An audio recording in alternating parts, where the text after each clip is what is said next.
부터 읽도록 하겠습니다. 창세기 14장 8절부터 16절 말씀 제가 한 절 여러분 한 절 교독하겠습니다. 소돔 왕과 고모라 왕과 아드마 왕과 스보임 왕과 벨라 곧 수알 왕이 나와서 시딤 골짜기에서 그들과 전쟁을 하기 위하여 진을 쳤더니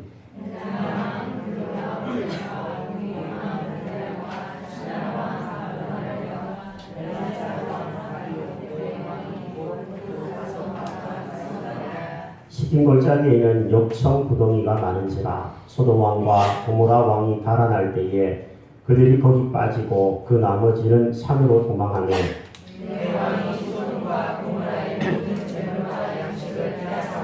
소돔에 거주하는 아브라함의 조카 롯도 사로잡고 그 재물까지 노략하여 갔더라.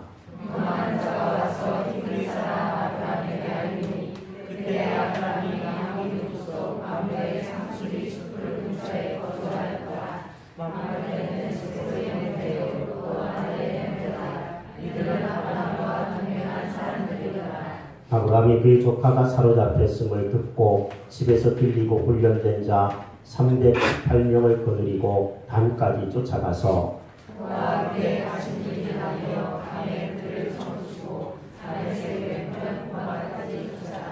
같이 모든 빼앗겼던 재물과 자기의 조카 롯과 그의 재물과 또 부녀와 친척을 다 찾아가더라. 아멘. 우리가 살고 있는 이 지구촌에는 끊임없이 전쟁이 일어나고 있습니다. 중동은 전쟁의 화약고입니다. 석유로 인한 전쟁은 계속 벌어지고 있습니다. 요즘에는 테러 단체인 극우파 IS와의 전쟁이 아직도 계속되고 있습니다. 세계의 전쟁뿐만 아니라 우리나라도 반도의 위치에 있어서 전쟁은 끊임없이 일어나 왔습니다. 일본은 대륙으로 진출하기 위해서 우리나라를 침공해왔고 중국은 바다를 점령하기 위해서 우리를 이용하고 침공해 들어온 역사가 많이 있습니다. 북한은 지금도 우리나라를 도발하고 있는 전쟁은 아직도 끝나지 않은 휴전 국가에 우리는 살고 있습니다. 전쟁은 먼 나라의 이야기가 아니고 먼 옛날 이야기도 아닙니다. 어쩌면 살아가는 것도 전쟁이다 이렇게 말하는 사람들이 있는데 사실인 것 같습니다. 학생들은 치열한 입시전쟁, 취업전쟁에 시달립니다. 어른들은 생존 경쟁이 넘어서서 전쟁을 치르고 있다고 해도 과언이 아닙니다.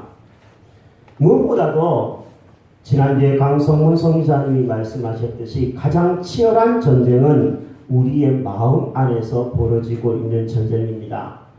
하루에도 수도 없이 우리의 마음 안에서는 두 생각이 싸우고 있습니다.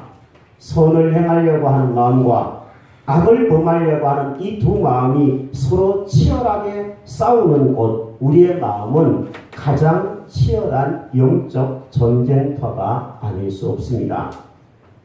말씀을 준비하면서 어느 목사님의 설교문을 한번 읽어보니까 이런 이야기가 있었습니다. 전쟁의 뿌리는 죄이다.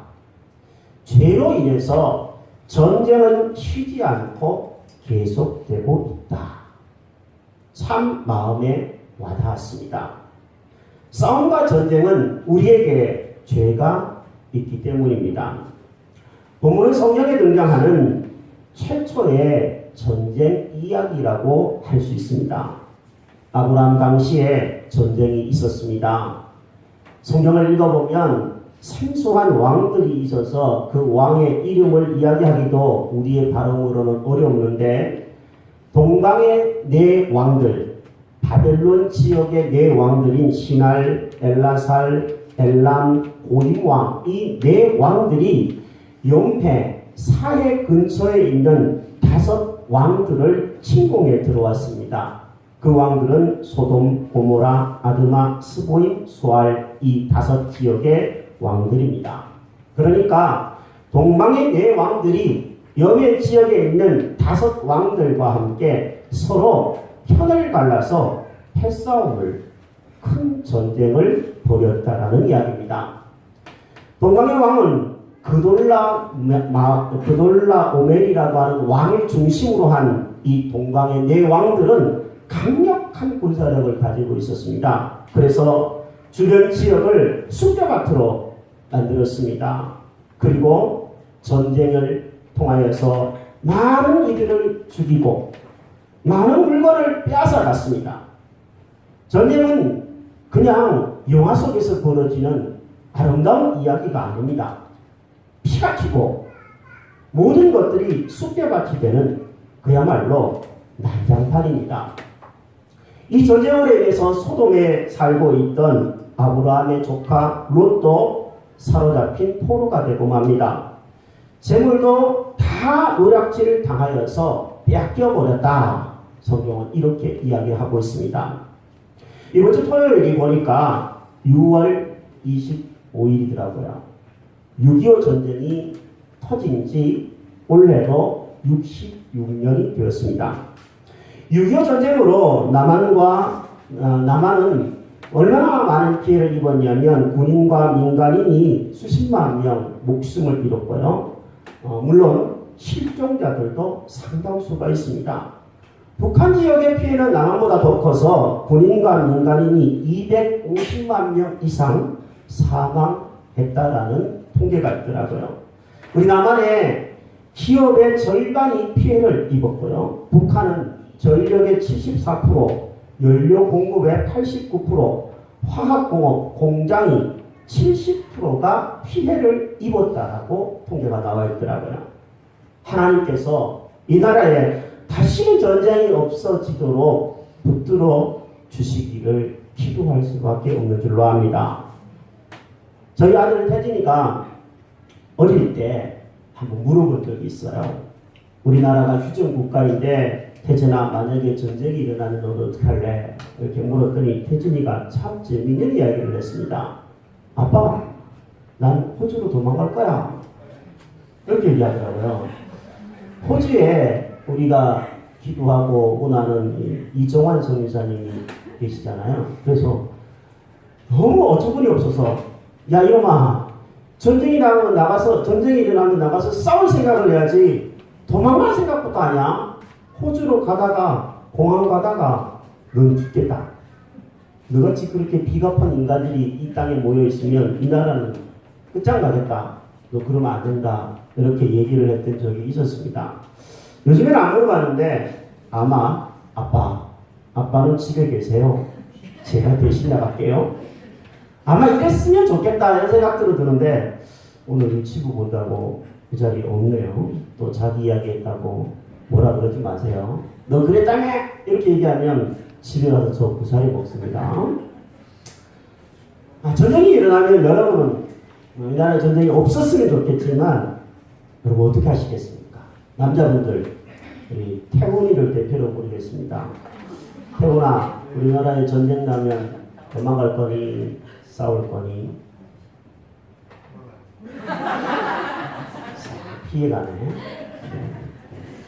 우리 원진이 형제 곧 군대 간다는데 전쟁 나면 목숨 내놓고 싸울 수 있겠어요? 이런 군인 군대 가면은 저 생각이 달라집니다. 그래서 우리나라 군대는 남자에게 있어야 됩니다. 포로된 사람들 참 많이 우리나라에도 있었습니다. 거제도에 가면 포로 수용소가 지금도 있다고 하죠. 저도 한번 가보지는 못했는데 사진으로 본 적이 있습니다. 이 아브라함 시대 당시에 롯은 여러 사람들과 함께 포로가 되었습니다. 그런데 롯이 원래 살았던 이 소돔 지역은 겉으로는 아주 좋은 도시였습니다. 여호와의 동산과 같았고 애굽 땅과 같았다고 말할 정도니까 사람 살기에 정말 멋진 곳이었습니다.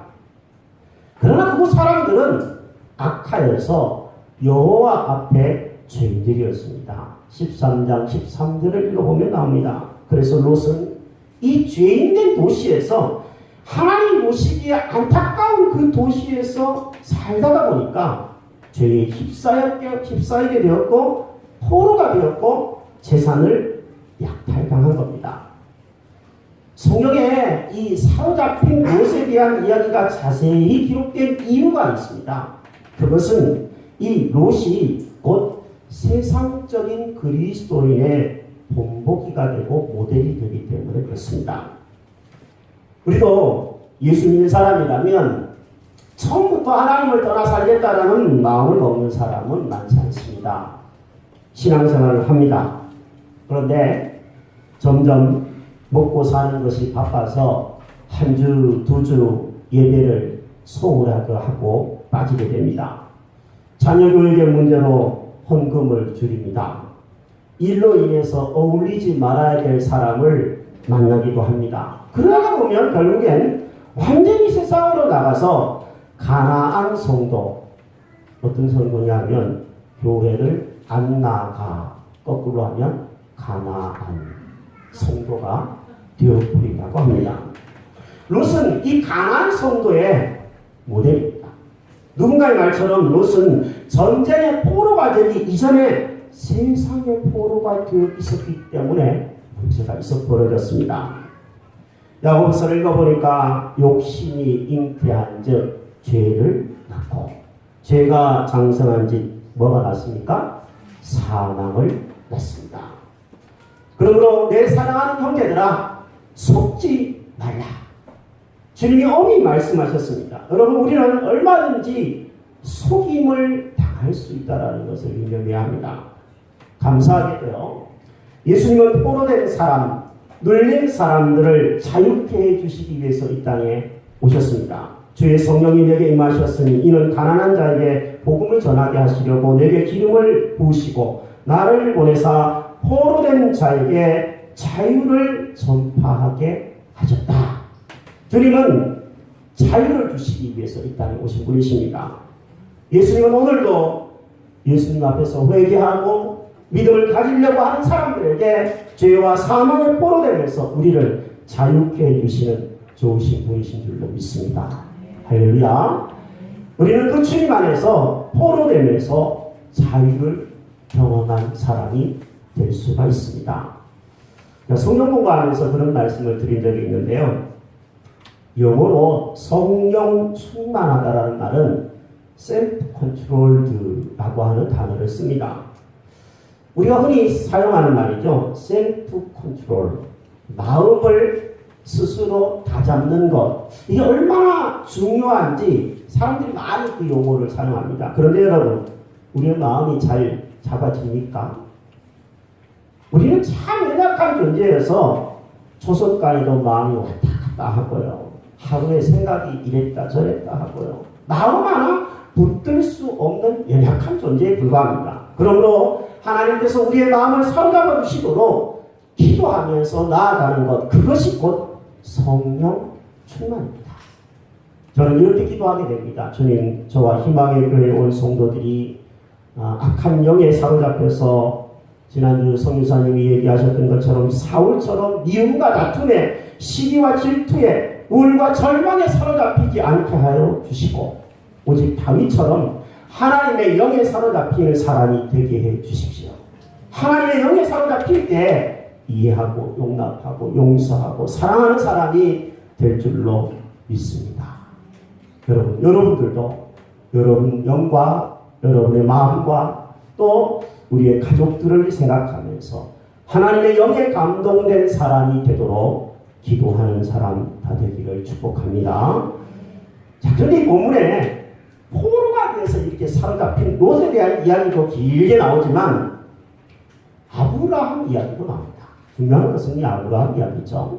아브라함은 롯을 포로되면서 자유케 하고 살려낸 사람입니다. 아브라함은 롯이 사로잡혔다는 소식을 처음 들었습니다. 그리고 이 전쟁에 참전합니다. 도망가지 않습니다. 포로된 롯과 그의 재물과 친척을 다 찾아오기까지 합니다. 아브라함은 이 전쟁에서 그야말로 사람을 살리는 사람이었습니다. 여러분, 아브라함은 어떻게 이런 사람이 될 수 있었을까요? 우리는 어떻게 할 때 살리는 사람이 될 수 있을까요? 먼저는 우리가 사랑의 사람이 되어야 할 줄로 압니다. 한번 따라해 보겠습니다. 사랑의 사람이 되어야 합니다.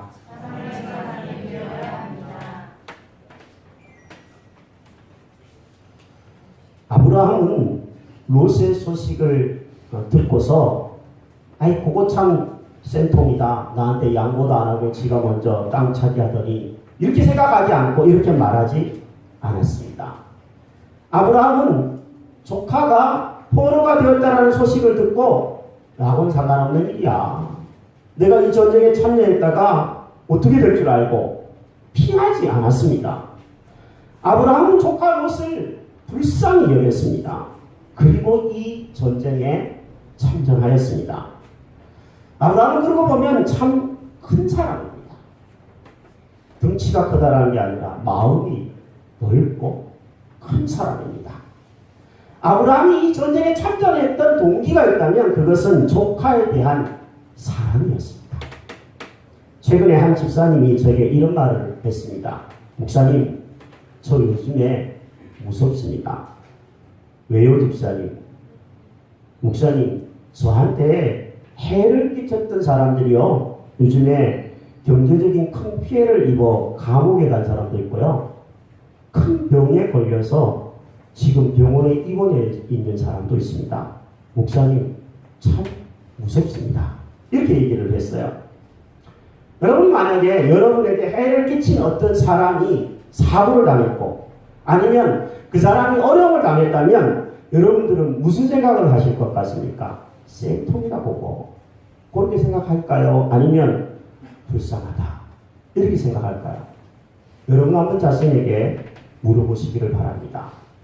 적어도 성도라면 그런 어려움을 당하는 이웃을 향하여서 불쌍히 여길 줄 알며 기도해 줄 사람이 되어야 마땅하지 않을까요? 우리는 상처 준 사람에게, 나를 해코지 한 사람에게 자꾸 복수하려고 합니다. 기회만 주어지면 봐라. 내가 들이받고 만다. 내가 가만두나 봐라. 내가 버리장머리를 반드시 고쳐놓고야 말 것이다. 이렇게 생각합니다. 남편이 부인을 향하여 그렇게 생각하면 부부싸움이 잦을 것입니다. 부모가 자녀를 향하여서 요놈의 버리장머리 내가 당장 고쳐놔야지 라고 생각한다면 자녀는 상처를 받을 것입니다. 지적하고 나무라고 꾸짖고 그거는 사람이 안 바뀌더라고요. 제가 오늘 책을 읽는데 조정민 씨라고 옛날에 MBC 아나운서 했던 분이신데 지금은 온누리교회에서 목사 안수를 받고 목회를 하시는 분이 책을 썼어요. 트위터에 글을 모아가지고 책을 썼는데 제목이 좋아서 책을 한 권 사서 글을 좀 읽어보았습니다. 제목이 사람이 선물이다 라는 제목이었어요. 근데 그 내용에 이런 내용이 있어요. 강을 건너면 배는 버립니다.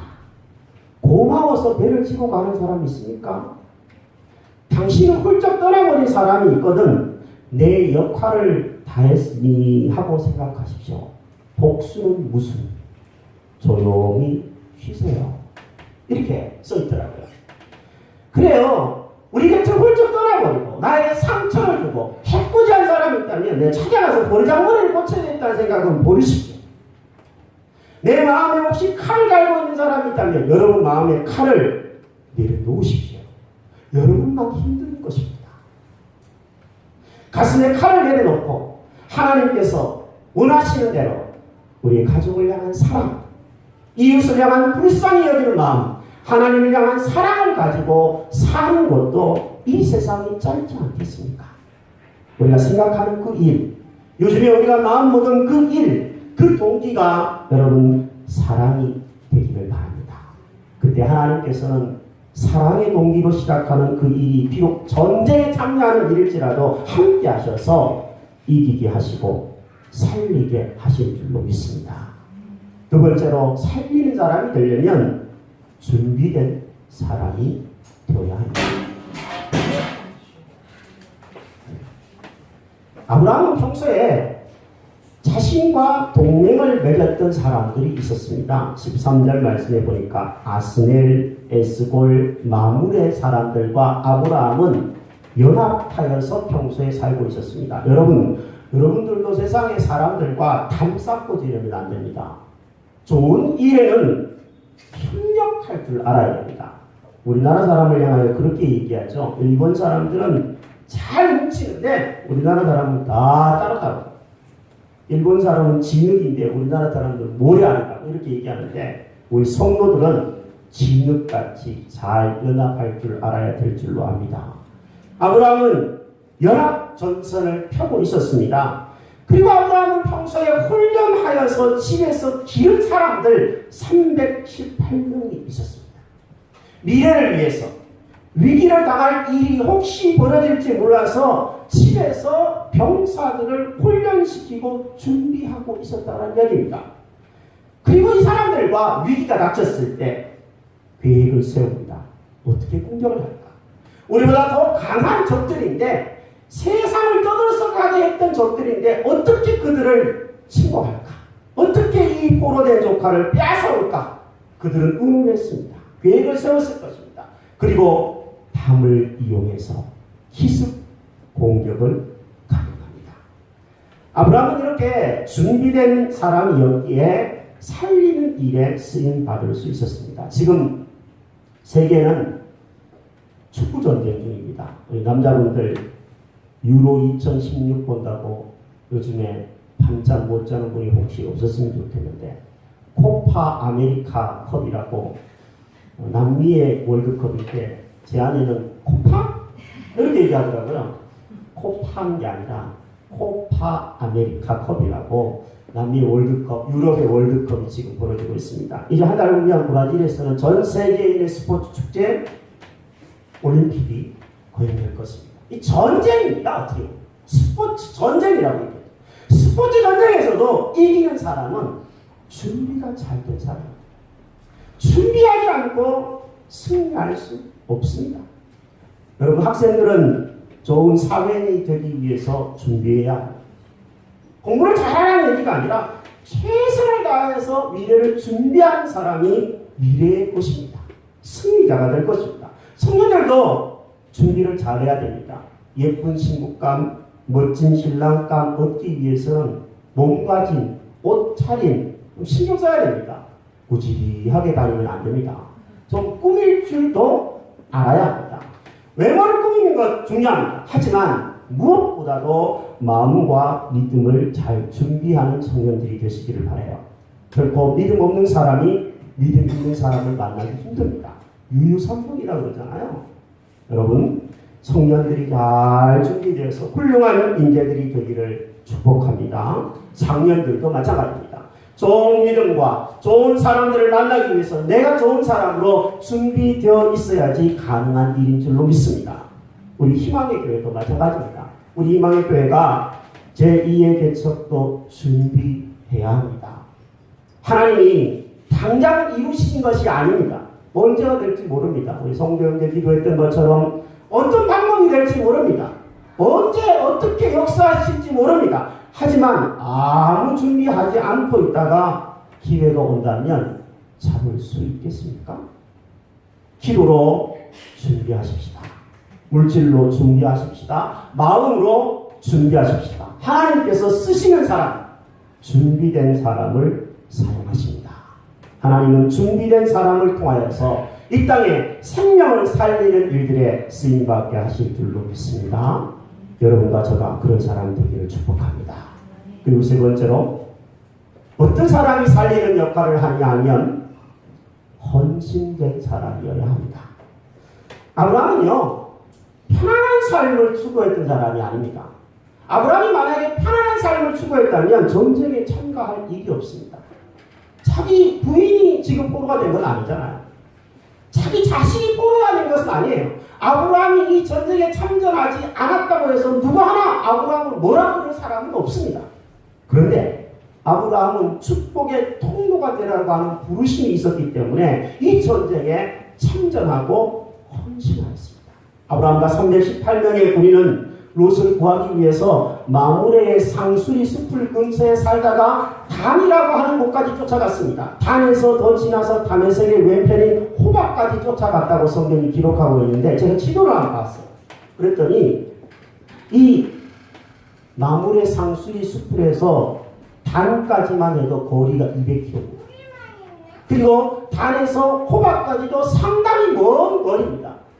뭐 차가 있었던 시대입니까? 말이 제대로 있었던 시대입니까? 아주 힘들게 낙타를 타고 갔을 거라고 상상이 되어지는데 이 엄청난 거리를 쫓아가서 밤에 기습 공격을 감당한 것은 굉장한 용기요 헌신입니다. 지난 6월 6일 날 몇몇 성도님들과 함께 양화진 선교사님 교육을 갔다가 왔습니다. 그 양화진에서 유독 눈에 들어오는 한 선교사님 가족의 묘가 눈에 들어왔습니다. 이 선교사님을 잠깐 소개하면요. 이름은 로제타 홀이라고 하는 선교사님입니다. 이분은 여자의 몸으로 1890년 우리나라에 25살의 나이로 조선을 찾아왔습니다. 조선에 찾아온 뒤에 1년 뒤에 남편 되는 사람이 입국을 했고 그 사람은 이 조선에서 결혼을 했습니다. 그런데 2년 만에 남편 윌리엄 홀은 장티푸스에 걸려서 목숨을 잃고 맙니다. 너무 안타까운 일이죠. 그때 이 로제타 홀, 이 부인되는 로제타 홀 선교사님에게는 아들이 한 명 있었고 뱃속에 딸이 잉태되어 있었습니다. 둘째를 출산하기 위해서 미국에 갔습니다. 남편도 죽었고 아들과 가난 아이를 둔 이 부인의 마음에 조선에 오고 싶겠습니까? 그런데 기도하는 중에 하나님이 다시 조선에 돌아가라 그런 마음을 주셨대요. 그래서 이 사람은 아들과 딸을 데리고 조선에 다시 입국합니다. 그런데 참 안타깝게도 딸 아이가 3살 때 이질로 딸 아이까지 죽게 됩니다. 남편의 곁에 3살박이 딸 아이를 같이 묻게 되었습니다. 억장이 무너지지 않았을까요? 이때의 마음을 로제타는 일기에 이렇게 썼습니다. 기도입니다. 하나님, 내 사랑하는 아들과 내 사랑하는 남편이 묻혀있는 이 조선에 제가 평생 사역할 수 있게 해주십시오. 이런 깊은 고통과 슬픔과 아픔을 견뎌내면서 이 여인은 43년 동안 이 땅을 위해서 의료 선교에 헌신했습니다. 그리고 그 아들인 셔우드 홀도 이 땅에서 선교사로 사역을 했습니다. 우리가 크리스마스 실 사용하는데 이 셔우드 홀이 처음 발행한 것입니다. 그래서 교회사에서는 이런 이야기를 했습니다. 교회는 순교의 피 위에 세워진다. 헌신되지 않는 국가에 헌신적인 사람이 없는 국가가 잘 되는 법이 없고 헌신된 공동체에 식구가 있지 않은데 그 교회가 아름답게 세워지기는 불가능하다는 얘기입니다. 우리가 이렇게 자유로운 국가에 살고 예배당에서 마음껏 예배드릴 수 있고 하나님을 믿을 수 있는 것은 첫째는 우리를 위해서 생명을 희생하신 예수님이 계시기 때문이지만 둘째는 홀과 같은 이 가족들과 같은 누군가의 헌신이 있었기 때문입니다. 사랑하는 여러분, 우리 주님께 먼저 감사드리십시다. 그리고 그분들에게 감사의 마음을 잃지 마십시다. 하나님은 우리가 그저 편안하게 살라고 우리를 부르시지 않았습니다. 예수 믿고 좋은 집 살고 좋은 차 타고 좋은 노예 그냥 뿌리고 그냥 머물러 있으라고 우리를 부르신 것이 아니라고 저는 생각합니다. 하나님은 우리가 축복의 통로가 되라고 다른 사람들을 살리고 나누라고 우리를 부르신 줄로 믿습니다. 이 나라와 민족을 위해서 또 주의 나라와 주의 이 교회를 위해서 우리가 홀 가족들처럼 뼈를 묻을 수는 없을지 몰라요. 피를 흘리지는 못할지는 모르겠지만 제가 자주 쓰는 표현이지만 땀이라도 흘릴 줄 알고 눈물을 흘려서 기도할 줄 아는 사람 되는 것 하나님이 기대하시지 않을까요? 저와 여러분들이 할 수 있는 작은 헌신을 다할 때 여러분과 저를 통하여 하나님은 살리는 역사를 이 땅에 일으켜 내실 줄로 믿습니다. 말씀을 마무리합니다. 성경은 할 수 있거든 너희는 모든 사람과 더불어 화목하라, 이 메시지입니다. 싸우면 안 됩니다. 할 수 있는 대로 친하게 사이좋게 지내기를 바랍니다. 그러나 피할 수 없는 싸움은 벌어질 수 있습니다. 특히 축복의 통로가 되려고 하면 영적 전쟁은 피할 길이 없습니다. 그 동기가 사랑이고 살리는 싸움이라면 하나님을 믿고 담대히 맞서게 되기를 바랍니다. 이번 주 모감중학교가 발칵 뒤집혔습니다. 모감중학교 학생들이 있는데 중학교 2학년 여학생, 모감중학교 여학생이 학교 갔다 와서 아파트 9층에서 뛰어내려 버렸습니다. 아빠가 집에 있는데 엄마가 있는데도 뛰어내려 버렸어요. 무슨 일이 있었는지 조사위원회가 벌어지고 이 부모님은 너무 억울해서 SNS에 글을 올리고 그것이 뉴스에 기사가 돼가지고 뉴스 취재가 나오고 경찰이 학교에 찾아오고 학교 선생님들을 조사를 하고 학교에서 공문이 날아오고 학교가 발칵 뒤집혔어요. 저희 아이도 모감중학교 3학년 태진이 다니고 있습니다. 도대체 뭐가 문제인지 학교에서는 책임이 없다고 어린아이의 이 학부모는 너무 억울해서 신문이상에 또 뭐 매스컴에 막 알리고 있는 이런 어떤 엄청난 일들이 이번 주에 벌어졌습니다. 저는 모르겠어요. 제 아이에게 이렇게 얘기했습니다. 함부로 말하면 안 된다. 이렇게.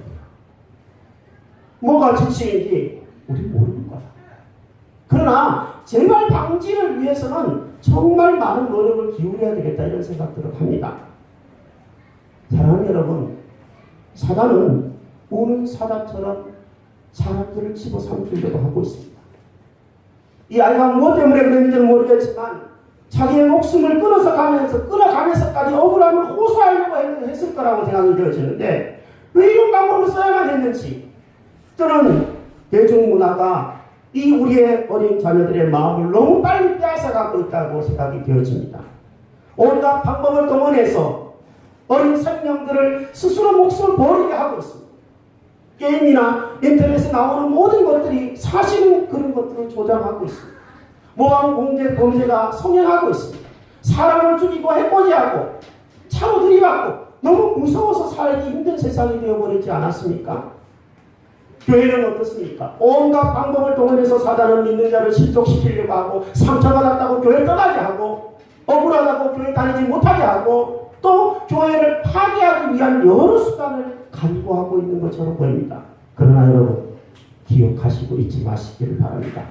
예수님은 이미 승리하셨습니다. 우리는 그 승리자 되신 예수님의 편에서 싸우는 사람입니다.